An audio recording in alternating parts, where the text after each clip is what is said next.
This is a Transformers Legacy Elita-1. She's a character that's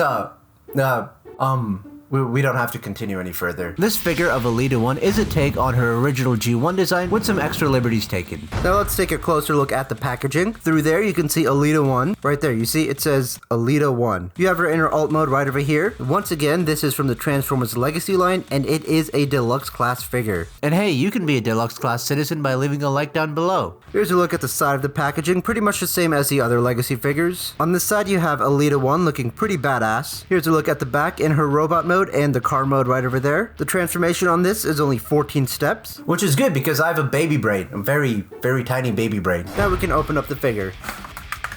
And her accessories come back here. And here are the instructions. They're important because you wouldn't know how to transform the figure without it. Now here's a look at the figure and it looks really good. And for accessories, she comes with 2 energon blasters and they're just a translucent blue. They have a bit of molded detail on them and both of them look different. And you can combine these like that, or you could combine them this way if you wanted to. It really doesn't matter. Now she does come with this faux headpiece, which I think she could have done without. This is supposed to go right over here and it sticks out in the vehicle mode. Personally, I don't like that. I think it looks dumb, very dumb, but it is show accurate. And as you can see when trying to put it in, it seems like I may have scratched the paint off a little bit. And I did get some paint from the figure on the pegs over here. The antennas do look a little bit different, and I think they might be slightly shorter as well. It is also very unpainted compared to the actual head over here. The antennas have a white here, and these are silver and green, while this is just entirely pink. You could go ahead and paint this in if you wanted to. I will not. And even though this is for accuracy in the vehicle mode, not having it painted really ruins it for me.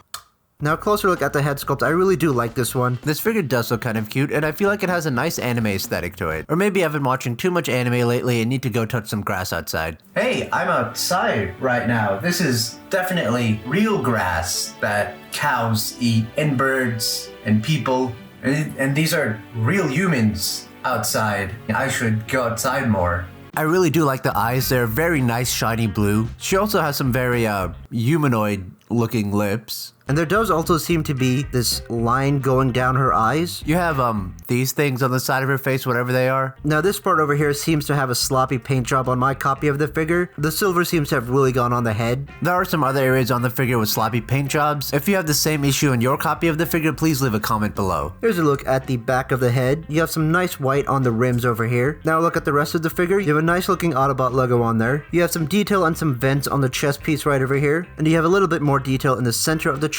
You have that upside down T over there, which doesn't actually stand for Transformers. It stands for subscribe. The T is silent. Like how it would be for a tsunami or war crime. No, Optimus! Over here, the waist is white with some panel work on there and a very, very sloppy paint job. There's some red marks over there and it looks like some red got over here. There's some sloppy paint work right over there. I got this figure off Amazon and it seems like the past few figures I've gotten off Amazon have had some quality control issues lately. Now on the crotch piece, you have some detail over there. The side of the arms have a little bit of detail on there, not too much. There is also some detail on the inside of the arm. And down on the legs, there isn't a whole lot of detail. You have a little bit here and you have some like panel work over there and just a little bit on this side. And now the feet on this figure look kind of off in my opinion. They're very round and look kind of ugly. I personally think more squarish feet would have worked better. Maybe a third-party company could release some better feet for this. Here's a look at the back of the figure. Not too much to mention. There are some hollow legs, which is unfortunate. Closer look at her hands. They're just in a fist. I don't know what else you would expect. Now we should talk about the backpack over here. I think this backpack is done very well, and I feel like they tried to do the best they could with it, and I think they succeeded. Obviously, it's not perfect, but it's good enough. I do think these parts out here sticking out on the side look kind of weird.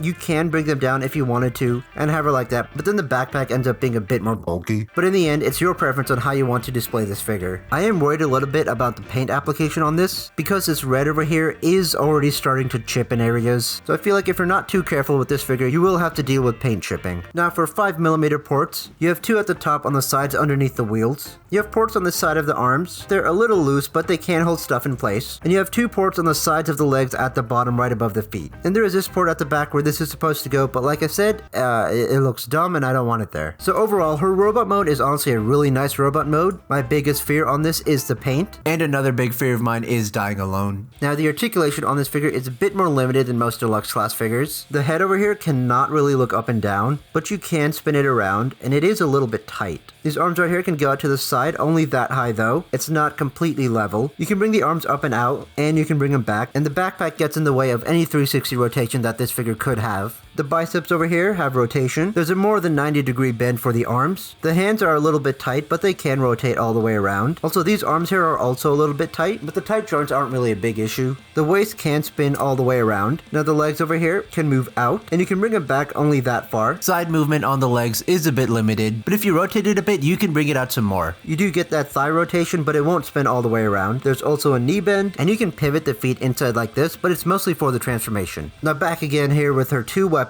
You can place them in each one of her hands, just like that, and yeah, I guess she's got two of those in her hands. And like I said earlier, you can combine them to have them like that if you wanted to. But that's really more so for weapon storage in the vehicle mode. This character would also look cool with some swords. No, bigger. Now give her two. There we go. I feel like I might be projecting my fantasies there. Now here she is next to Studio Series RC from the Bumblebee movie. And Elita-1 is taller. I did get a replacement copy off of Amazon for my RC because the previous one had a loose foot, but this one also has a loose foot. Also, it's kind of hard to tell, but the left side of her face is kind of messed up on my copy of this figure, and I'm just gonna give up on trying to get another replacement copy of this. Now the transformation on this figure is relatively simple, which I like because sometimes a transformer just needs simple transformations. Now the first thing you want to do is bring this up right over here, and then bring these side pieces down, just like so. Now there's a slot here. You just want to slide these sides of the car parts up in there. Now take the back piece and fold it out all the way. The back of the arms need to be turned out to the side. We need that little slot on the side of the arms to face outwards. Now we need to turn the sides of both of the hands outwards. There's these flaps here inside of the legs that we need to flip out. Then we can slide it in place on there like that. Now we need to separate the legs. Now this piece needs to tab in on both of the arms.